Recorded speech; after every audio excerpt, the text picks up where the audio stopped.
السلام عليكم ورحمة الله تعالى وبركاته. اليوم ان شاء الله جبت لكم الوصفة تاع مقروط الكوشة.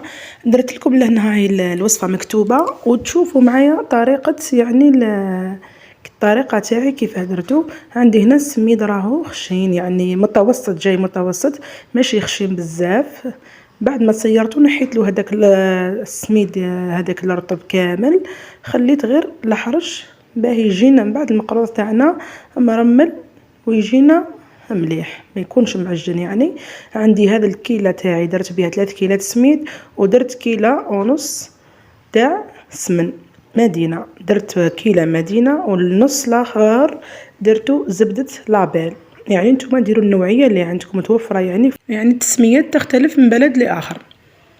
لهنا راني ندخل هذاك السمن مليح في هذاك السميد ونحكو بيديا مليح. يعني جبت لكم وصفه على السريع. لهنا هذا الحرابش تاع الغرس تاعنا كما قلت لكم في الوصفه المكتوبه. ومن بعد نعمل حرابش تاع السميد هذاك اللي بليته ونحط لداخل الغرس تاعي ونديرو حرابش ندخلهم بعض مليح. لهنا هاني طبعت المقروط تاعي بالطابع، خيرت هذا الطابع يعني شكل بسيط مقروط تقليدي.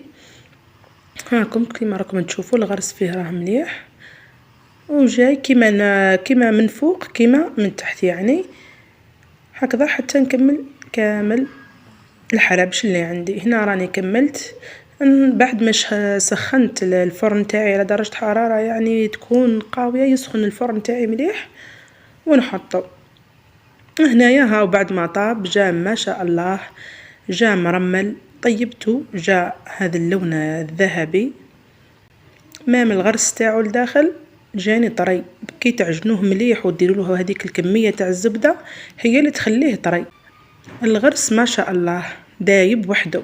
لهنا ملاحظه برك حباباتي، كي نحطوه في البلاطو تاعنا نحاولوا ان ما نضموهمش بزاف لبعض باه كي يطيب كامل كيف كيما راكم تشوفوا. شوفوا دوك نقسمها امامكم، شوف ما شاء الله طري. نتمنى ان شاء الله يعجبكم هذا الفيديو. يعني جيتكم بسرعه يعني ما طولتش معاكم. هنا بعد ما عسلته وقدمته جاء ما شاء الله. نتمنى ان شاء الله تنال اعجابكم هذه الوصفه البسيطه. باذن الله نتلاقاو في وصفات جديده باذن الله.